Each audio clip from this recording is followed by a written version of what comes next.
joy is not having to stress. It's like everything falling into place, and you don't really have to stress about nothing. Like everything you wanted to happen actually happening and stuff. And it's just, and also joy can be also getting your flowers too, because Mm. also at the Afros and Audios they gave me an award for going over 200 episodes, which I wasn't expecting, but I was like, wow, like to get recognized in front of all my peers, the people that look like me that are out here podcasting and stuff, out here creating content, that brought real joy. I'm like, you know what? That's some real damn joy. And then also walking up to people and they already know who you are. They say, hey, I'll check out your podcast because I already know who you are. I'm like, damn, that's amazing. The joy of children laughing around you. These are the makings of you. It is true, the makings of you.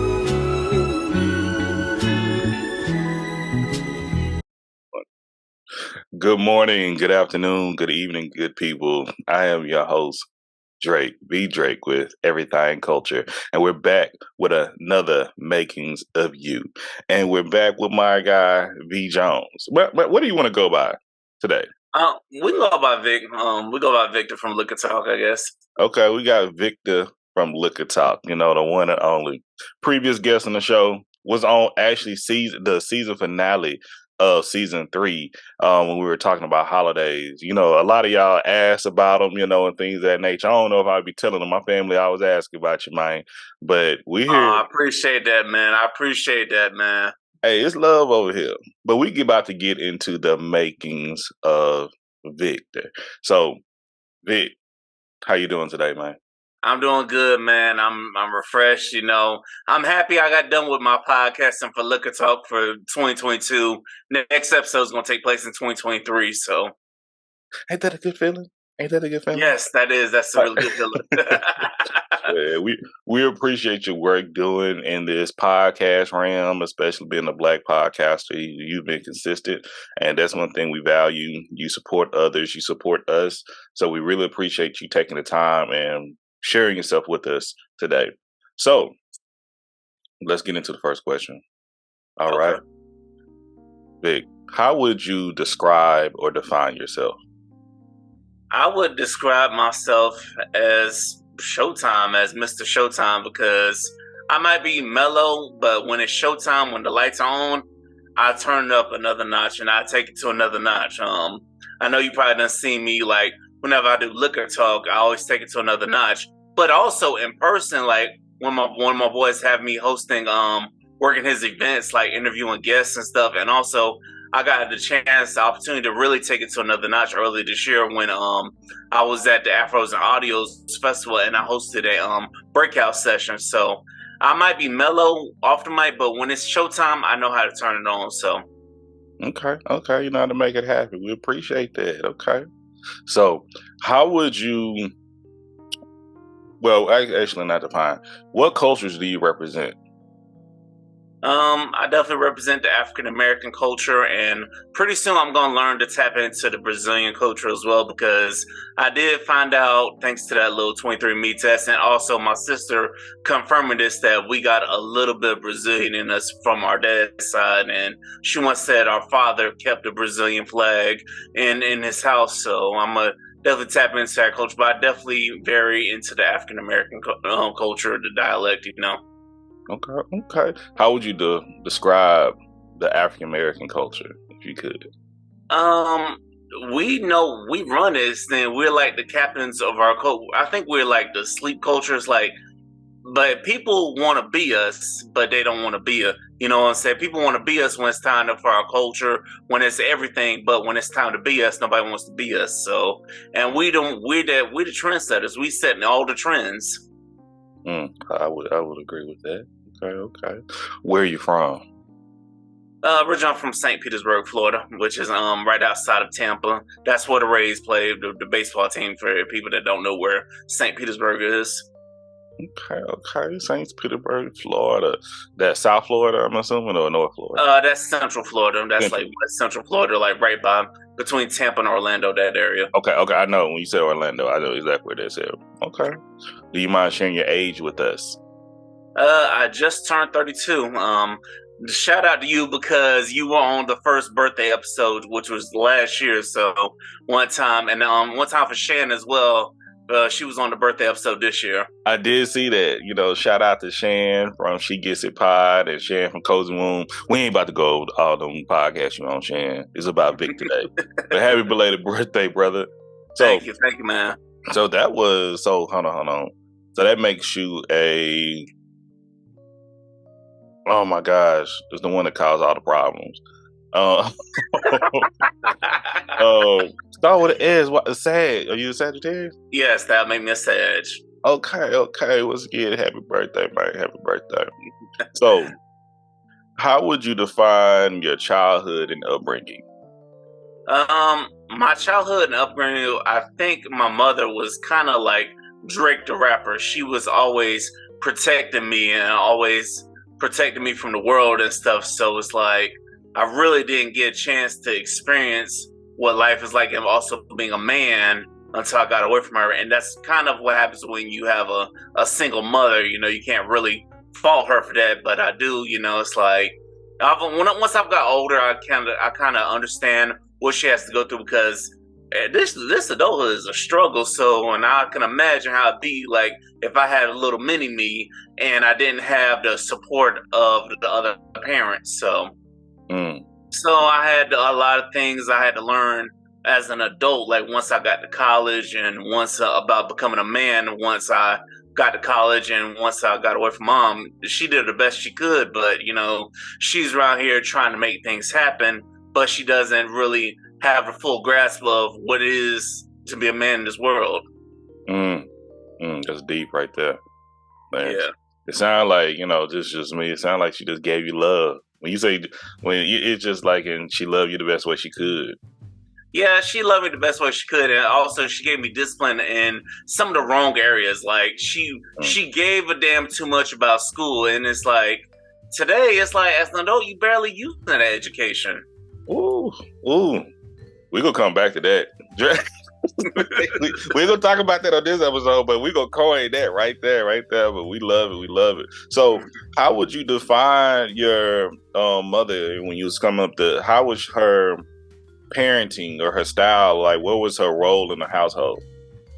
She was everything. She had to play both roles because my dad wasn't around. It's just there was a significant age difference between my dad and my mom. My dad was 32 when I was born, and my mom was only 20. And he was always so abusive. And my mom just said, enough's enough.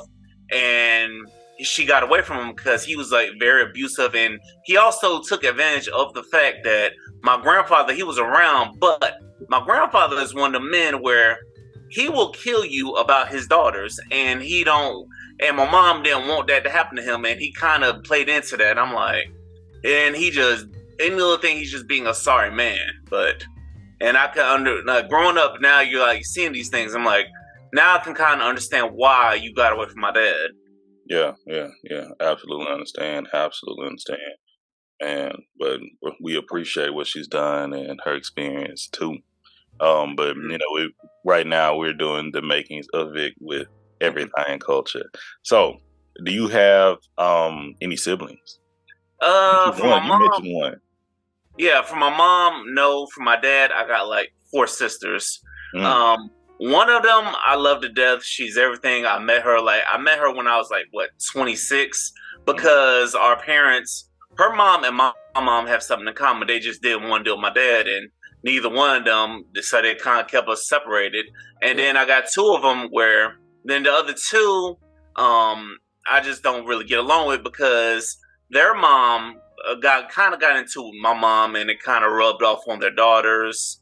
And I'm just like, y'all fighting about the wrong things. And then there's one that I think's maybe a year older than me, but we don't know yet. We don't know for sure if it's her, if it's his or not. So we know how that go over here with everything culture. We understand. All right, that whole Papa the Rolling Stone situation, But hey, Did you have any pets growing up? I had one dog. I had a pet Rottweiler back when I was in St. Louis that my aunt had named Diamond. Rest in peace. My grandmother and my grandmother had all the dogs, and a couple of my older aunts had the dogs as well. So, but me and my mom, we just didn't have any pets because it's just we were always living in apartments, little small apartments that were barely big enough for us. So, what we're gonna do with a dog? I feel that. I understand. You know, some people be having them Great Danes and Huskies in apartments, and I be like, how? But that ain't none of my business. It's on them. Okay. And you shared a little bit about how your mother was strict on education, but how would you describe your education in your lifetime, your experience in education? The education, it was good, but you got more education outside of the books and stuff. Like, education did get real once you go to college. Like, once you go to especially if you go to a HBCU, you're gonna get that real education. You know what I'm saying? So. Okay.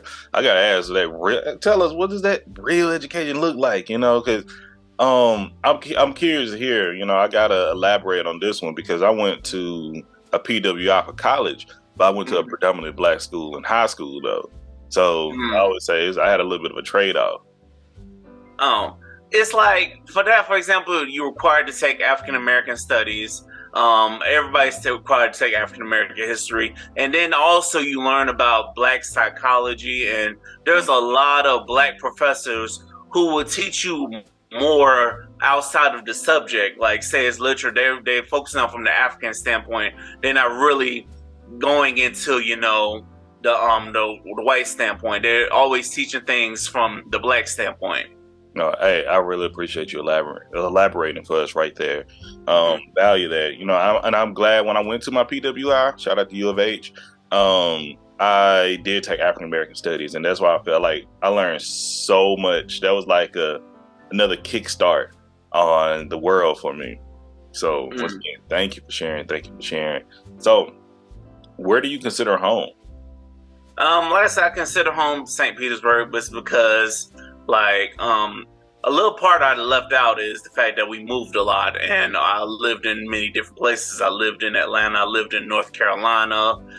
We lived in Texas for a little while back when I was a very baby. It's just my mom liked to move around a lot. So, but I considered St. Petersburg home because that's where I was born. And then, my junior year of high school, I put my foot down to my mom, like, look, Mom, we staying here because my family was here, and I really got the experience growing up and being a 17-year-old. And at the time, I had a job working at the movies, so that's when she was really like, okay, fine, we can stay here. And then naturally, she went back to Atlanta for a couple of months, but then realized she wanted to be a part of my senior year, so that's why she finally came back down to Florida. All right. So I was going to ask about that. What was your first job? Yeah, working at the movies, which is why I don't eat butter popcorn today because, yeah. Imagine you have to be in a concession stand and it's packed full of people, and then you got the people who you look at them like they're crazy. Like, they will order the large popcorn, they want you to drown it in butter, and then they got the nerve to ask you for a Diet Coke. Yeah, true. I see that. I see that. I was just going to comment something about, I ain't going to worry about that. I'm just not a fan of Diet Coke. I was like, what's the point? It got all that sugar in it, but I ain't trying to knock anybody's happiness or they choice of diet. I eat crazy stuff myself. I was hoping you didn't say nothing crazy about the butter. I hope they wasn't doing nothing to it or something. It was like, wow. Oh, no, they weren't doing nothing to the butter. It's just, it's being around it all the time. And then also working in the movies, like, you would get free popcorn and free drinks. So sometimes if I didn't have it, like, if I was hungry and I didn't have it, I would just get some popcorn to eat on while I'm on my break.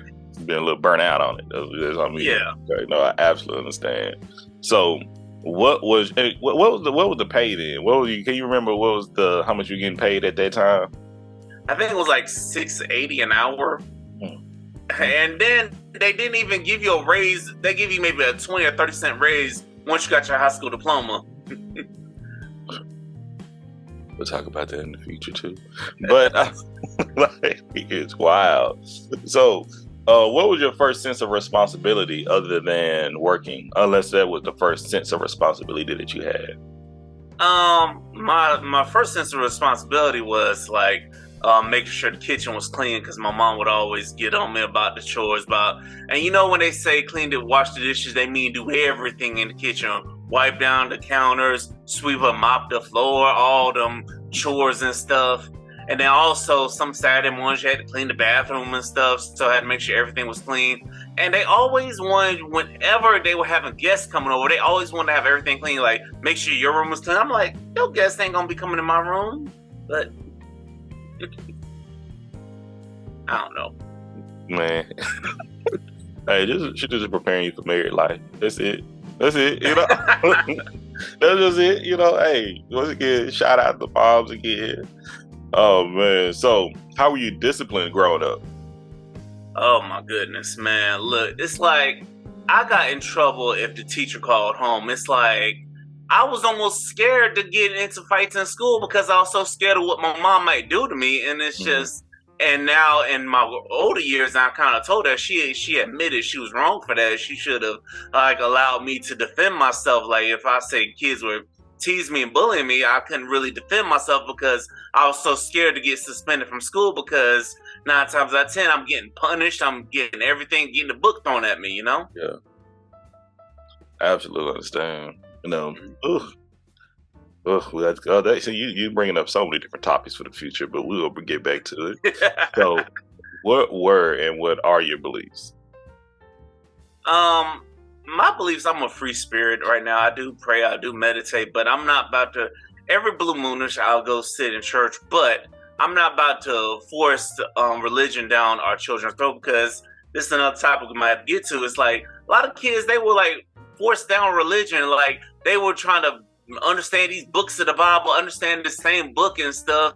And I'm looking at, but then you growing up, you're like, what has the church done for the black community? Like, and why aren't you putting this same emphasis on teaching us financial literacy? Like, teach us the things you don't know about financial literacy. Like, because there are kids in other cultures, I'm pretty sure they come out well off when they about 18. They got everything well endowed. They got the trust fund. They got the stocks. They know about the credit cards. It's just a lot of financial literacy I had to learn when I got to college. And I look back and I'm like, Mom, if all those years you had us going to church and forcing church obligations on us, we should have been trying to take some of those church obligations and teach them in other ways and other aspects of life that would really help us as adults.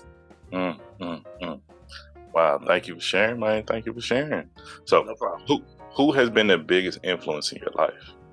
I would have to say, I'd have to say one of my uncles, who my aunt's husband, who my mom kind of wasn't on the best terms with, just because he was like a father figure to me, and he was like, he really got on me about being a man, and he instilled that confidence in me and stuff. So I'd have to give him his props for that.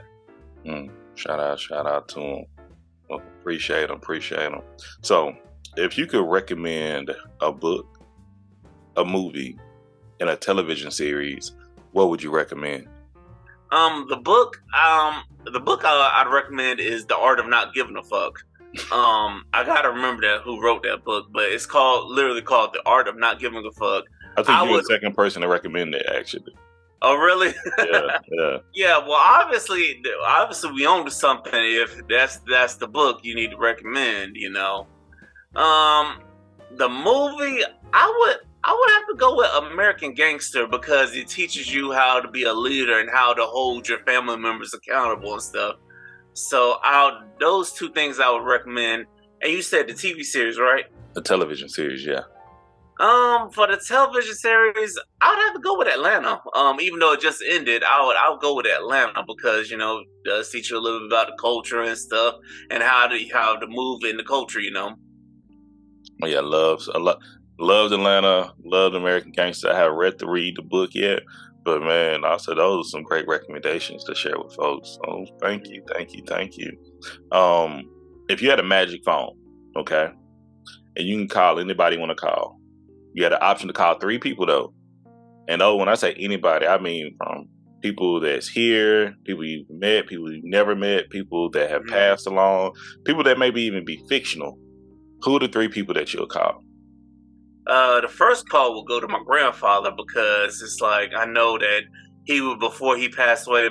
I was a baby when he was around, but during my right at the start of my teenage years, he passed away from cancer. So first call would definitely be to my grandfather.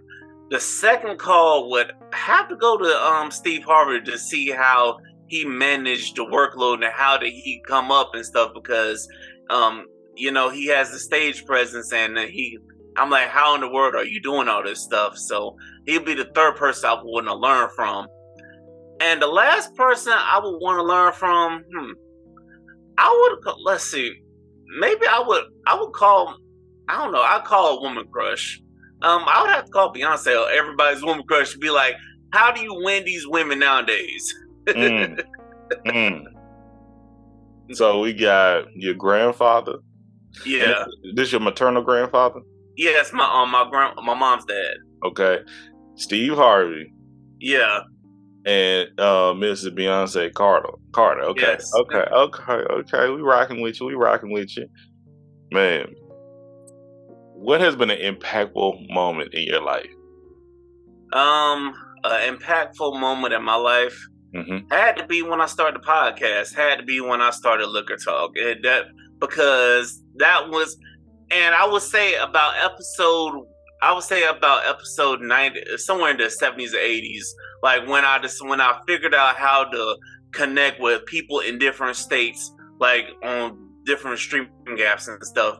This was right before the pandemic started, and that moment changed everything because I was so reliant on people I met in the city. So now I realized I could do this by myself, and I don't need nobody. So that would definitely be the most impactful thing because it's like for a while I was always counting on my co-hosts to show up and to get shows done. But then now I realize I could do this myself, but I just need to count on people, and I realize I'm connected with other podcasters, and that's what just opened up the boom of episodes. Wow, that's beautiful, man. Keep it pushing. That's amazing. Out of all the podcasters that I actually interviewed, the first one to say starting your podcast. So that's motivation right there, man. So, what is your theme song? My theme song, I'm gonna have to go with "Hustling" by Rick Ross because it's like every day you're hustling out here. You just gotta every day you hustling. And it's a coincidence he's from Florida too. So okay, I see what you're doing. Man. Okay, how would you define joy? Joy is not having to stress. It's like everything falling into place, and you don't really have to stress about nothing. Like everything you wanted to happen actually happening and stuff. And it's just, and also joy can be also getting your flowers too, because also at the Afros and Audios, they gave me an award for going over 200 episodes, which I wasn't expecting, but I was like, wow, like to get recognized in front of all my peers, the people that look like me that are out here podcasting and stuff, out here creating content, that brought real joy. I'm like, you know what? That's some real damn joy. And then also walking up to people and they already know who you are. They say, hey, I'll check out your podcast because I already know who you are. I'm like, damn, that's amazing. The recognition. That's amazing. All right. What privileges do you benefit from? I would say being black because we have the culture, like we're influential and also people are gonna go hard for us. Thank you. In what areas in your life do you need to heal? The areas in my life I need to heal is probably from childhood traumas and stuff, like, and also I had to heal from going back to my mom. My mom not really teaching me about everything about women, because I'm like, Mom, there's so much stuff you spent years teaching me and molding me into these women that women don't want the man that's just gonna stand up and do right by them. They just want it feels like they want the toxic man, and it's just, and also I really don't say that on social media because you'll get ridiculed for it. So, and I will say, also still got healed from some previous exes as well from what they did to me. It's just I've healed from it, but the fact that it keeps happening and happening, that's the part where you got to heal from. You got to tell yourself that every time that this is somebody new, that it ain't the past. Absolutely, absolutely. And, we support, therapy, counseling, support, Jesus, and, a little bit of things that may start with an E, but always take care of yourself, brother. It's one thing that we know, black man to another black man, you got to put yourself first occasion. Well, you got to put yourself first. You got to put that oxygen mask on when it drops down so you can care for yourself, you can care for others. So always be mindful of that. And take time to take care of yourself, man. Make time for it. Make time for it. I don't want to hear that. I don't have the time. Make time.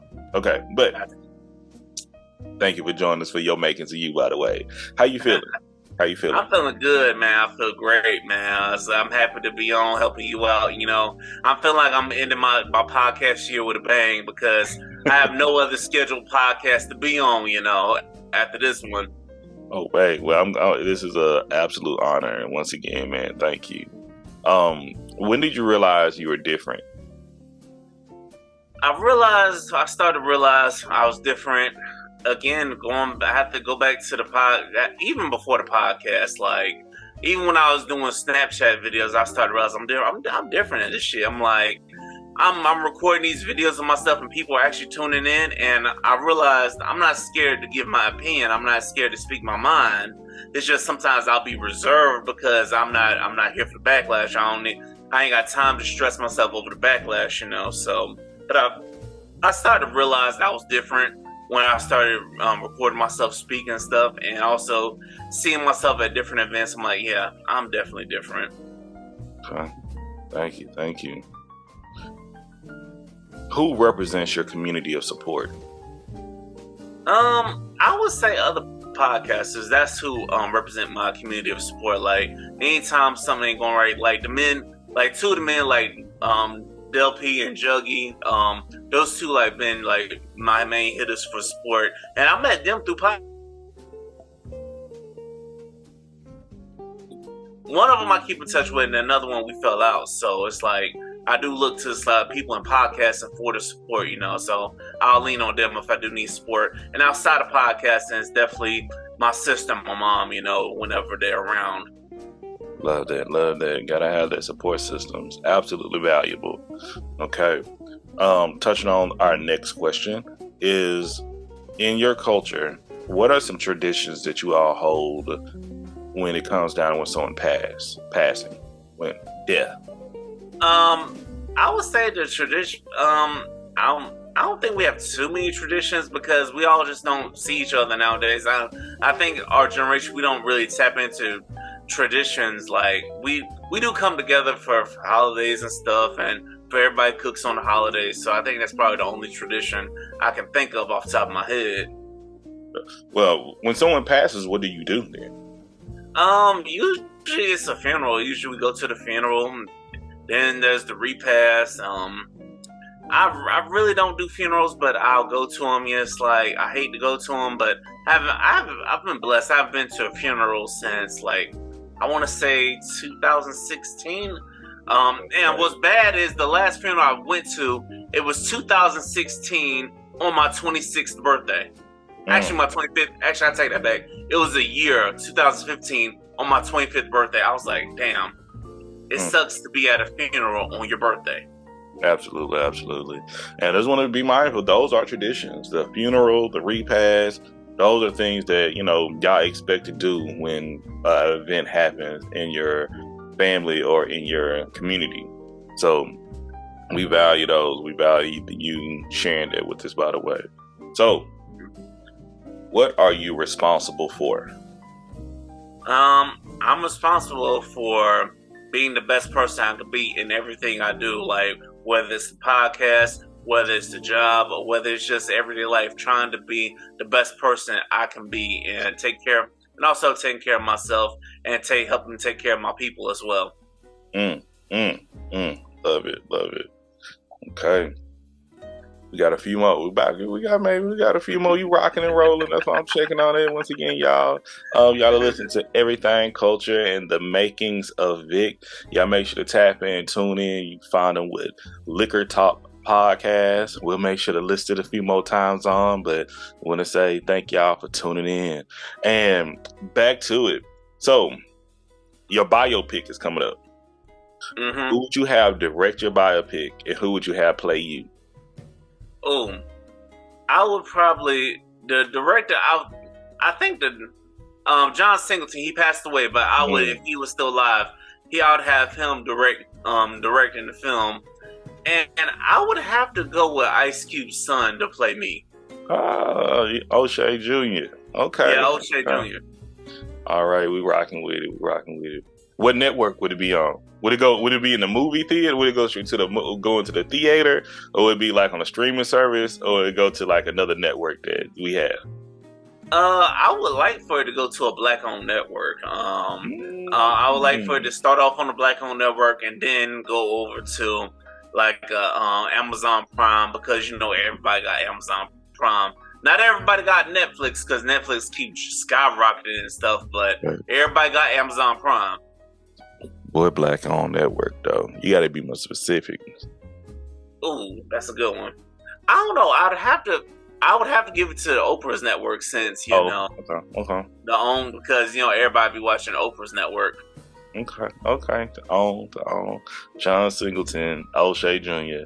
on the OWN network. I may have to get somebody. I may watch that at my auntie house, because she be on there. I was like, okay, well, one of the moments you walk in, what y'all watching in here? Let me, you sit down and see what's going on. Is everybody's aunts like that? It's like everybody's aunts, whenever you go to their house, they got some random ass movie on, and you're like, man, I'm telling you, I hate Lifetime so much, boy. Like, yes. I'm like, because my aunties, like, she had number of daughters, and when all my other aunts come together, they watch it Lifetime or some story, Days of Our Lives, something like that. But hey, I just usually walk out the room. But if they got something good, something may catch my eye, just spend a little time with them, I may sit down and entertain it. But that's me though. But and we ain't about me, we about you today, baby. We back to you. So let's get to it. So if you could have any job in the world, any career, but you had to work this one career, you have to work it, but you get paid a limited amount of money. Money didn't matter. You had a substantial amount of money, but you had to work one job. What would it be? It would definitely be hosting events, because event hosts, they get paid to have the monologue and stuff, and I won't even need no monologue. I could just be real and stuff, and I ain't gonna have nobody coming up and slap me either. You gotta stop bringing up old stuff. Why? Like, I know you saw it, man. I just hope they peace, man. That's a different conversation. I don't like it when the family feuds in front of other folks. That's my thing. But that was a conversation. Did that happen this year? Or was that last year? No, it was this year. Dang.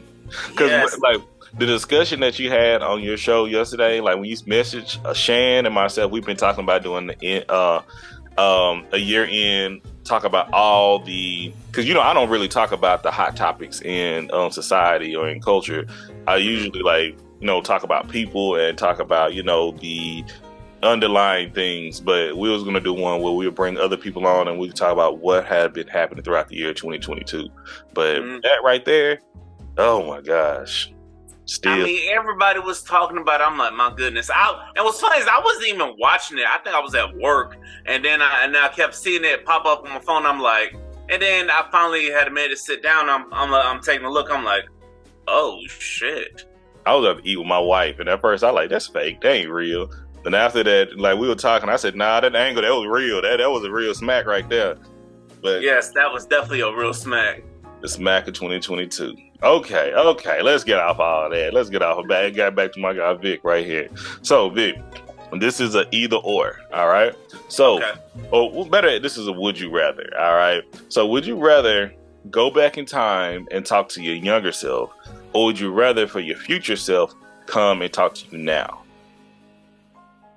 I would go back and talk to my younger self, because I would definitely tell my younger self, take advantage of being at FAMU. You know what I'm saying?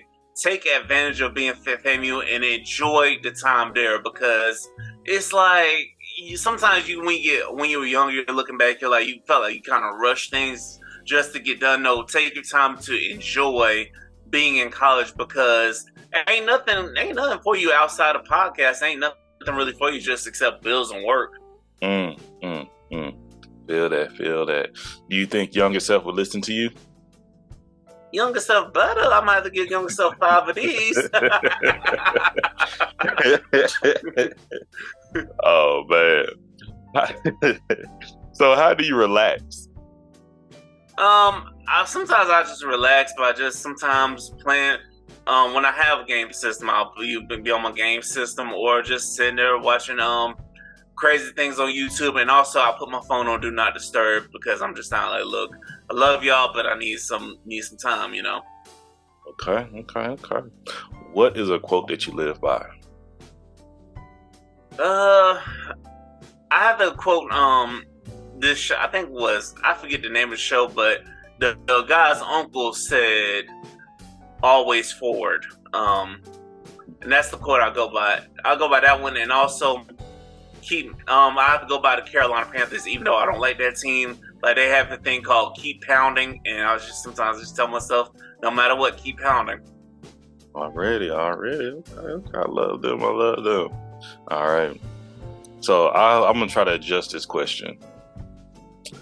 If you had one meal that you could eat forever, anytime you want it, you can get it, what would that meal be, and who would prepare it for you? Ooh, that's a good one. I would have to go. I have to go with the Tampa special, the 10 wings and fries. Because you know, times you had that song "Twerk Something for the 10 wings and fries," and It was new to me. I'm like, you gotta teach us. I'm sitting back like, continue. I'd have to go with the 10 wings and fries, and I would have to get them. And I would actually, I'd make them myself, or I'd have my grandmother make it, because my grandmother, she can make anything. So, love it. Okay. What is an essential part of your daily routine? My essential part of my daily routine is promoting my podcast on social media platforms.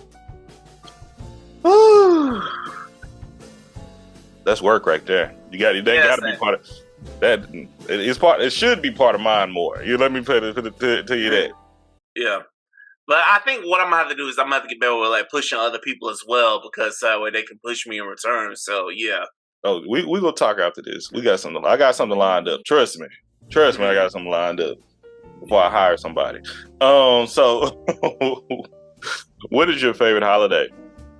I would say my favorite holiday is New Year's, because even though cliche says New Year, new me, reality, your birthday should be your new year. It should be your new year, because that should be when the new year kick off. But just see everybody's joy and everybody's excitement, and plus watching people be drunk on CNN was just so funny. Even though they ain't gonna do that this year, but you know.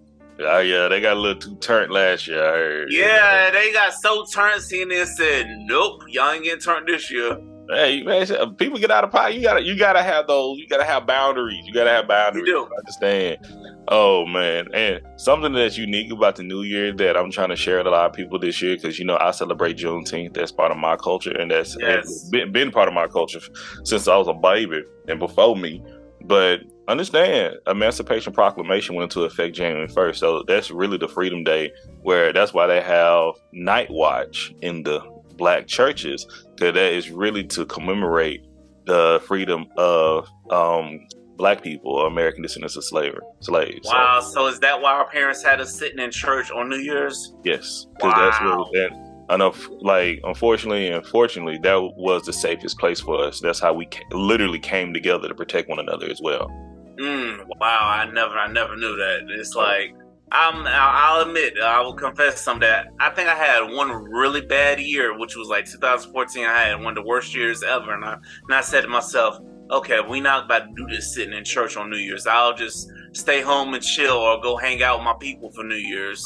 Yeah, but that was the original reason behind it. So shout out to my guy Brandon Jakes for dropping that knowledge for me, so I can share with y'all as well. So we greatly appreciate that, man. So How would you want? We got the last 3 questions right here. You've been knocking out. Well, last four. You've been knocking them out. You've been rolling, man, and we're thankful for you. But we want to make sure you get your time to shine consistently. You feel me? So, how would you want people to remember you? I would want people to remember me by as someone they could count on, as someone that they could count on to show up and show out, and they could also be all around person that they were fun to be around. Love it. What changes are you bringing to the culture, or changes you want to see in your culture as well? The changes I can see in my culture is forcing people to be reliable and forcing people to get back onto their platforms and stuff. Because I know I talked to a couple of guys that were on the men's home run.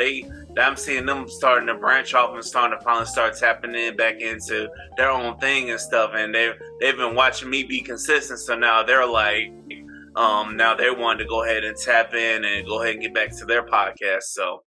And also, another thing I will say is I've been inspiring people to start podcasts as well, because I've had a few people tell me, hey, I was definitely inspired by you. And I've had some people saying, hey, I want to learn from you. So. Love it. I'm right there with you, man. I'm right there with you. I'm meeting with some folks this week about helping them start their own thing. Okay. What are you doing differently than your parents?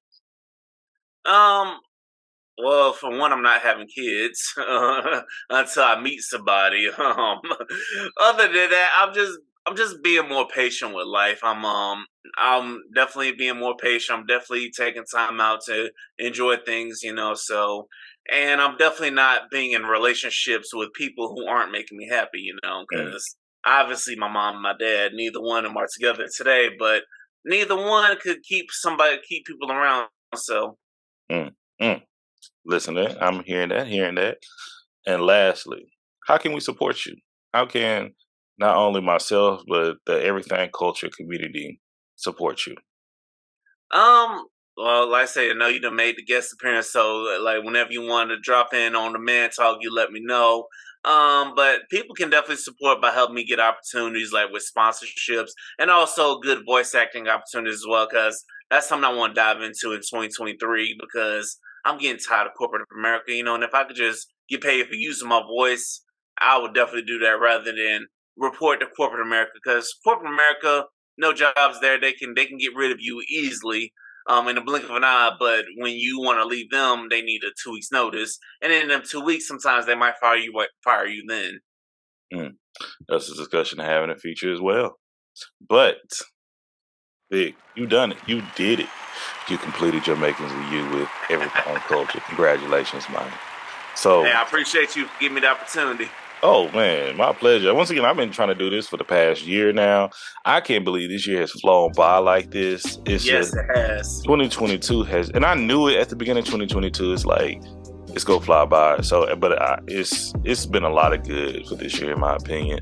And there's a lot more coming up 2023. I'm already preparing on it. Once again, keep on pounding. What's North Carolina? The Carolina Panthers say? Oh, man. But before we get into our conversation afterwards, so if the people are looking for you and you're trying to be found, how can the people find you?